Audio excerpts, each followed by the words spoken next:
Hufflepuff for life. So I was unsure if I should share the recordings I made for the crosshatching video, because I really don't feel confident about this technique, or at least the way I tried to do it in that video.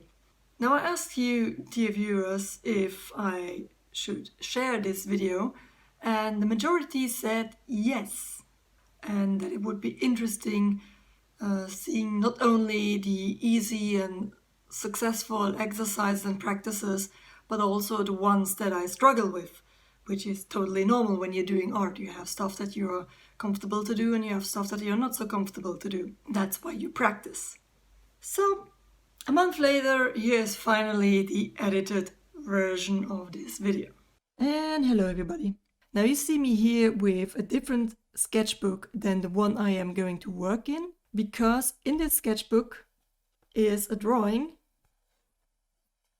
I want to use for this exercise.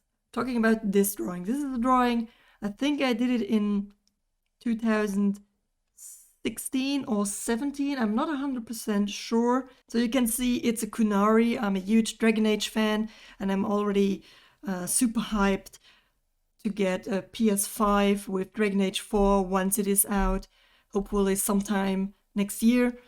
My plan for this exercise is, after showing you different techniques, to take this drawing, redraw it in the other sketchbook, and try to make a better hatching and shading than I did on this one.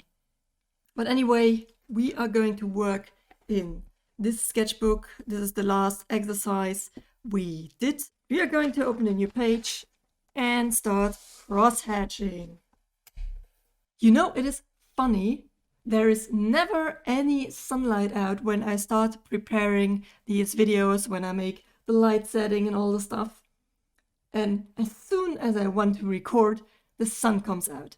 But this time I'm going to wait a little bit before recording the technique introduction. So see you in a few minutes. Okay, here we are again. It's about 15 minutes later, the sun has moved on. Now let's get into this cross-hatching. Now I have these two dip pens, which I want to try out now what kind of line they make. I got some ink. It's the same one I used in the testing media video, like the very first video I made for this lesson series. And really here I just want to see what kind of line these dip pens give me. Get some ink.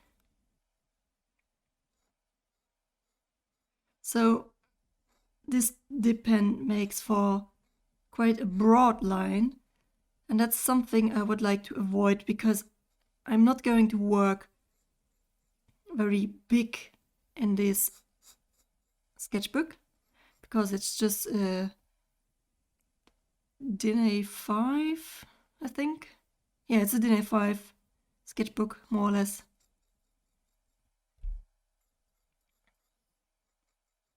Okay, let's test the other one. Always clean your dip pen right away. Don't let the ink dry on your dip pen. The smaller one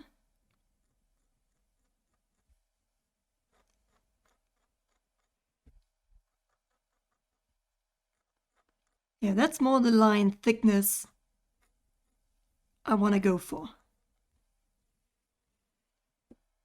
Just to compare, here's my TWSBI Eco.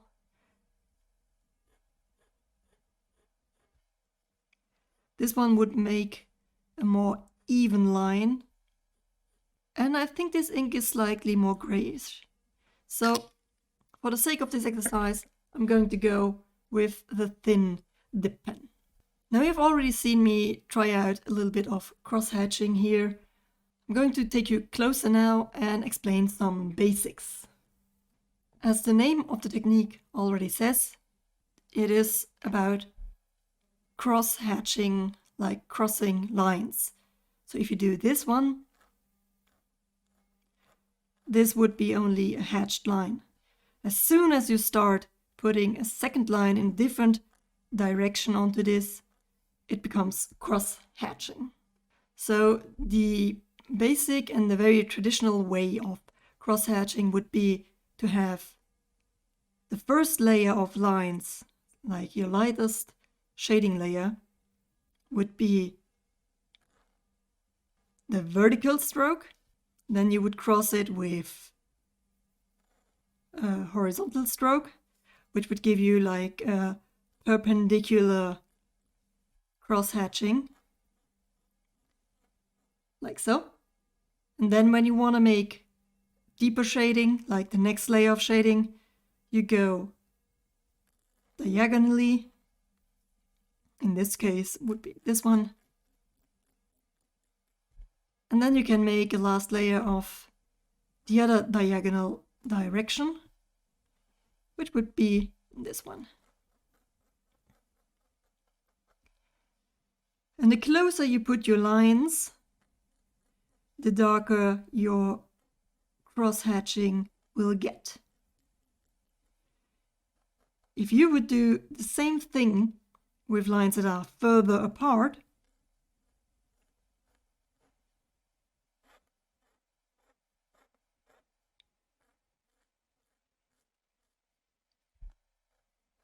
your cross-hatching wouldn't be as dark and would be much more visible as cross-hatching.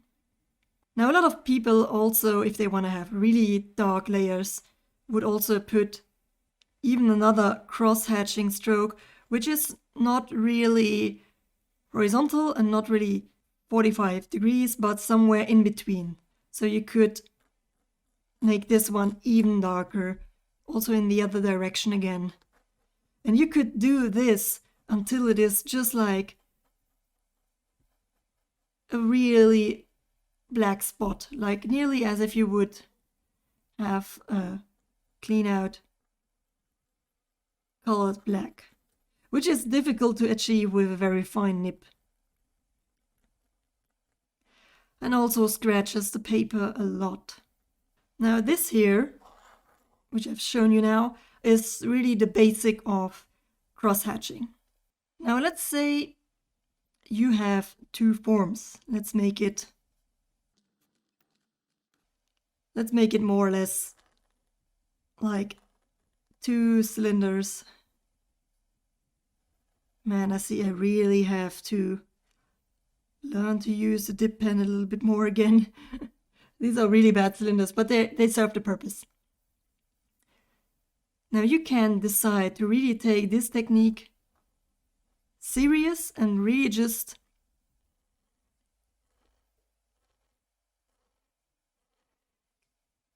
go like fix your direction of cross-hatching into vertical, horizontal, and diagonal lines.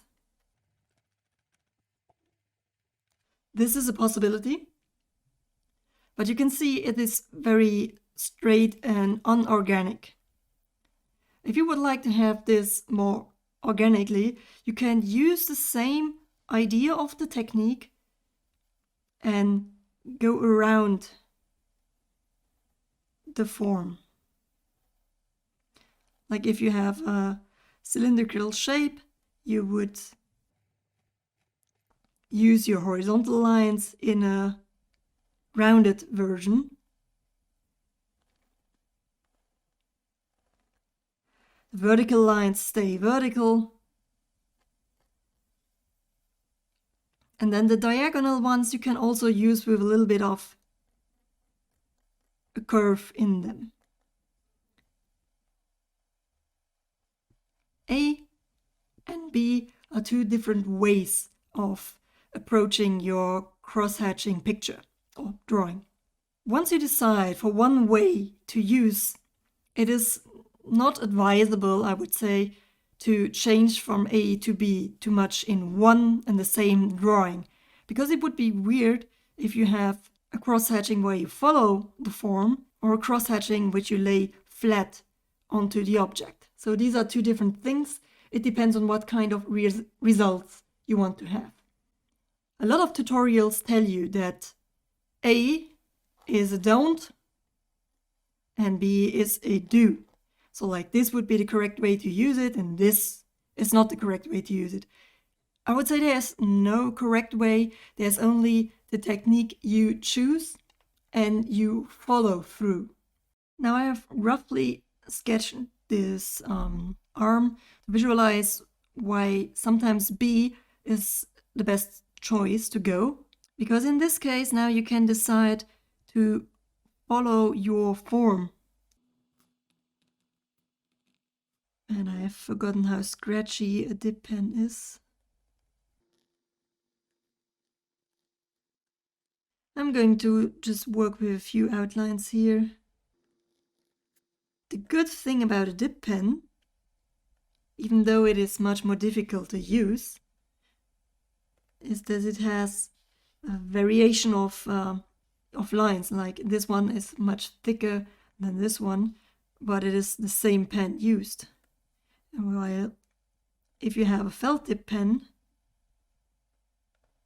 your lines always stay, well, let's say more or less the same. There's always a slight variation, but with the dip pen, if you would master it and not like me, leave it in the cup. Oh, this one is now.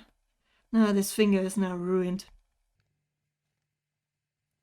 Like if you would master the dip pen and not leave it like me in the cupboard for a long, long time, you could choose when to vary your line.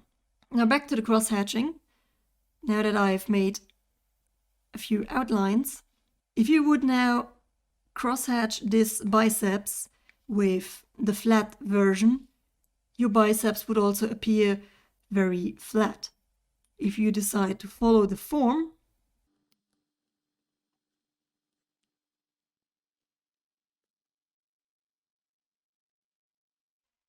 it becomes much more three-dimensional.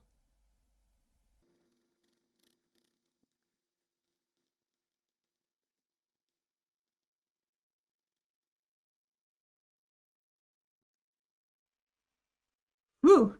Already while doing this little introduction, I can see that I am very, very rusty in my cross-hatching. And for me, it is very difficult to always think about this principle. So I remember when I did cross-hatching, for me, I get better results when I don't concentrate too much on what direction my strokes are going. I'm just much more doing the thing I did in the beginning. I just take one direction with a certain throw to it. Then I take the next direction which feels good to me. Then if I want to take it to a darker level somewhere, I just add the strokes I haven't done yet. So this is much easier for me than thinking about this method and then trying to apply it onto a body. Because I think a mixture of technical and wild cross-hatching, at least for me, is the best approach to organic drawing.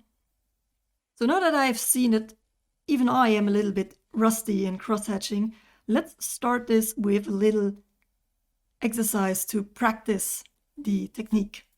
For this, we're going to prepare a little square. And we are going to make this corner the darkest and this corner the lightest. Let's try this.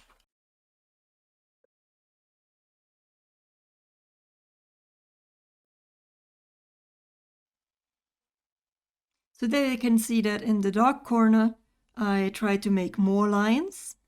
I made one pass on the whole square.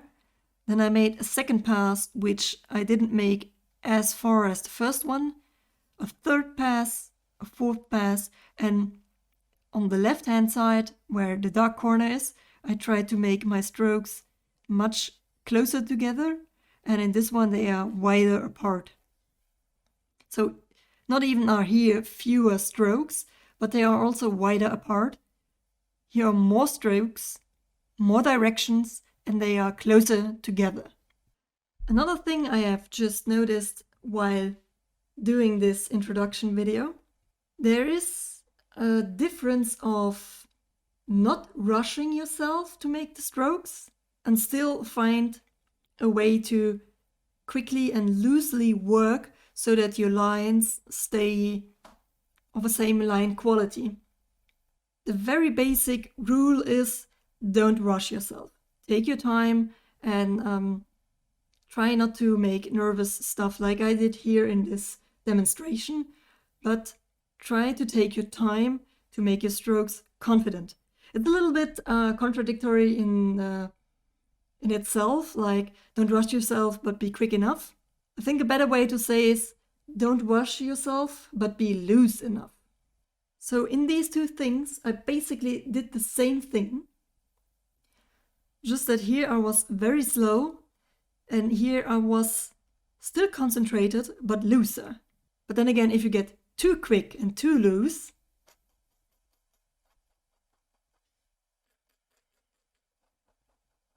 it gets messy. Like if you try to work too quickly and just like, oh, I want to get it done, it won't look nice. So you have to find this middle point where you are quick enough to have a nice line quality without losing yourself in rushing. So this has to be, you have to find your comfort zone where you are comfortable with the strokes. And the looseness is also something that will give your drawing your personal touch, your personal style. So I think this is enough for the introduction to the cross-hatching technique. I'm just going to make a few more of these squares, or also make spheres and stuff, and practice my cross-hatching so that I can find my comfort zone. And then I'm going to start with the Kunari portrait drawing and try to implement this technique onto an actual drawing. I'm going to do that again, as always, in a time-lapse video. So here's the result of my practice page. And man, cross-hatching is very simple in theory, like the technique itself, making those strokes and those shadings. It's not very difficult, but really applying it, that's another level. That's really, really difficult. I changed pen during the exercise because the longer I was using this nib, you can see my text here, I got frustrated because this nib started to get uncontrollable. I don't like the type of pen strokes it makes anymore. I mean, the ink is much blacker, much darker. I like that a lot because if you can compare from this ink to this one, I hope you can see it, because this one is not really as dark of a black as this simply is.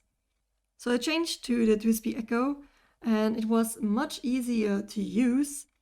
And also I got a little bit less nervous, because the longer I used the dip pen, the more nervous I became. I know maybe it's because of the scratching on the paper, because the only exercise I liked with the dip pen was the flat ones where you just practice your strokes and shading, and the one with the BlackBerry. With all the rest, it was weird working with this pen. And I also have to say, because I have already been practicing so long, making the introduction page and my practice page, I'm falling into the trap which I told you not to fall into, which is not being patient. I am not patient anymore. I mean, it is very difficult to find this point where I told you where you have your comfort zone. I guess we're just going to try the time-lapse video now. And for those of you who are following me in this experiment, in this practice, don't be discouraged. I believe even my own drawing is quite possible to be a fail. So don't get discouraged if you try cross-hatching, it doesn't work right away. I think mine is also not really working, which shows there is a point where I have to practice applying the theory of cross-hatching on an actual drawing.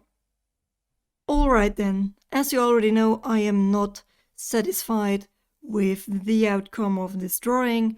I have to admit that I preferred the way that I drew in the other sketchbook, which is also some form of structuring your drawing with ink so that it looks like a copper carving print from the 1600s.